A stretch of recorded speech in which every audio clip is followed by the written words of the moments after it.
What's a good word, everyone? It's your boy DKB here. I just want to say thanks for all the support. The channel's been steadily growing, and the number you see below, you can drop a text, shoot a voicemail, any ideas, topics, collabs, etc. you guys want to see. I'll include them in future videos and live streams, and I'll catch you again. Peace. Good word, Jets fans. It's your boy DKB here, and at some point soon, I'm going to jump back on the live, and we'll start talking about kind of report cards or progress updates, if you will, for the team.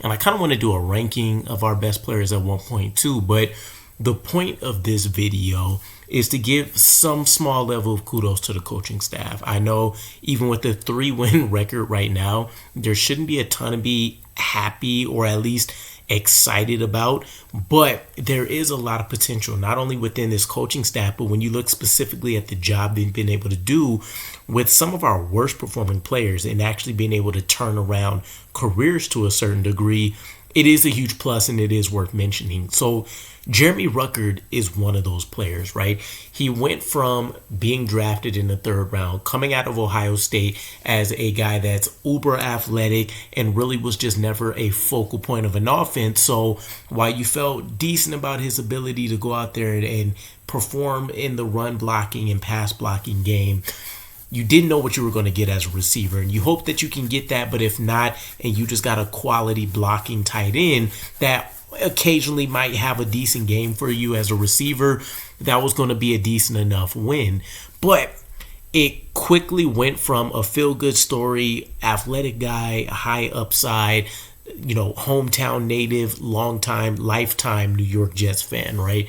And quickly, receiving ability was lacking, dropping balls left and right. You were seeing instances where he would be called out for wrong routes and really just lackadaisical routes, period.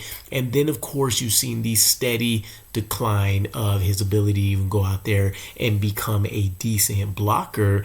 And in the 1 year that this coaching staff has been working with him, he's been chipping away at a lot of the same issues that's plagued him throughout his career. And so while he's not having a renaissance as a tight end or anything, you go from talking about Ruckert being a player that probably wouldn't even, if you want to look at it from the purview of the New York Jets, with the roster that we currently have being made up of a significant portion of guys that are probably practice squad players at best, right from the outside looking in, then you're talking about a player on one of the worst teams in the NFL not even being good enough to play on one of the worst teams in the NFL.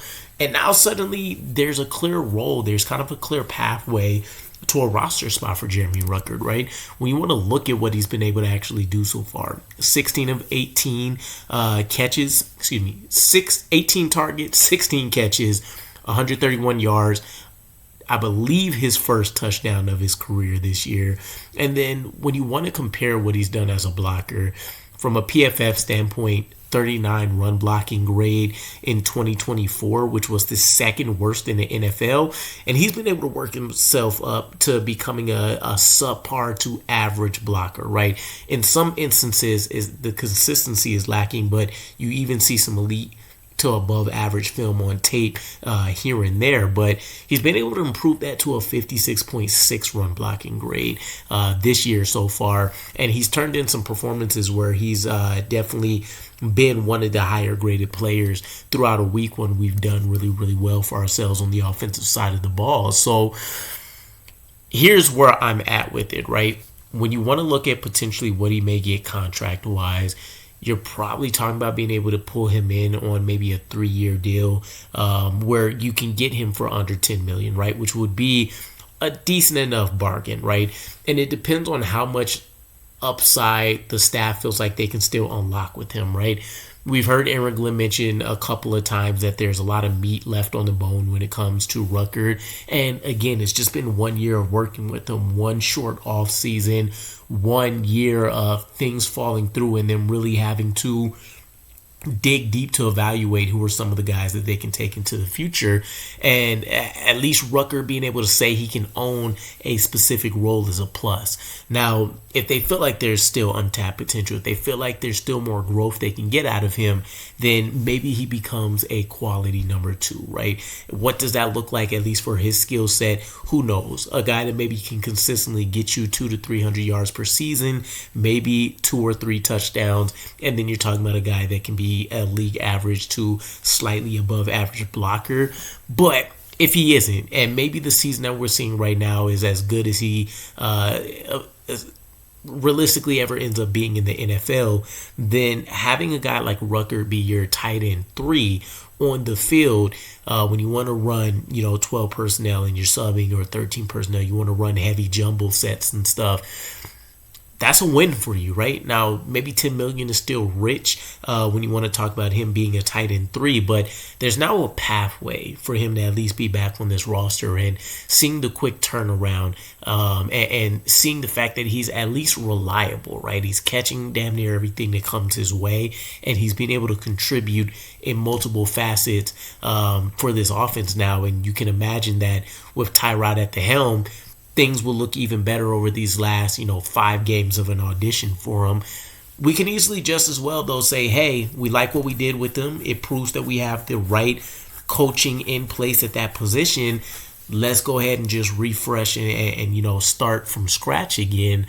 But at this point, I would say it's almost worth the investment and the potential risk to see if you could pull a little bit more out of him, and at the very least to see if you can at least refine what he's doing decently well right now, which ultimately, again, probably throws him in the classification of just a blocking tight end with some ability to be a receiver in the occasional situation or matchup advantage, right? We can't forget the size, speed, again, athleticism aspect of things can make him a matchup nightmare in certain instances. But let me know what you guys think. I mean, realistically, it is an impressive season for him, while not statistically. Just seeing the jumps in development for him, one of the things that I would have really loved to see would have been if we could have, what could we have done with like a Zach Kuntz, right? If this coaching staff was in place maybe a little bit sooner and was having him on the practice squad and working at things with him, right? So nonetheless, it was just kind of a throw-in thought that was out there, right? But it does get you excited for the idea of what the future at that position can be if this is a sign of things to come.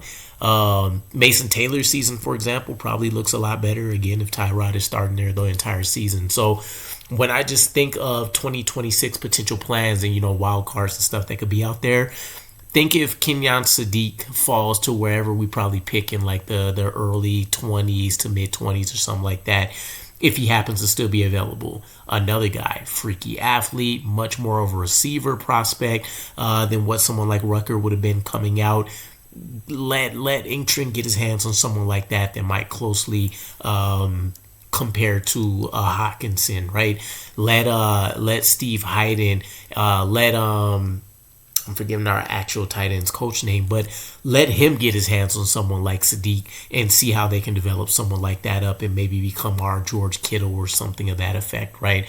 Our Evan Ingram or our Trey McBride, to be determined. But let me know what you guys think. Jeremy Ruckert's development, and would you invest in him for the future with the Jets? And I'll catch you guys again. Peace.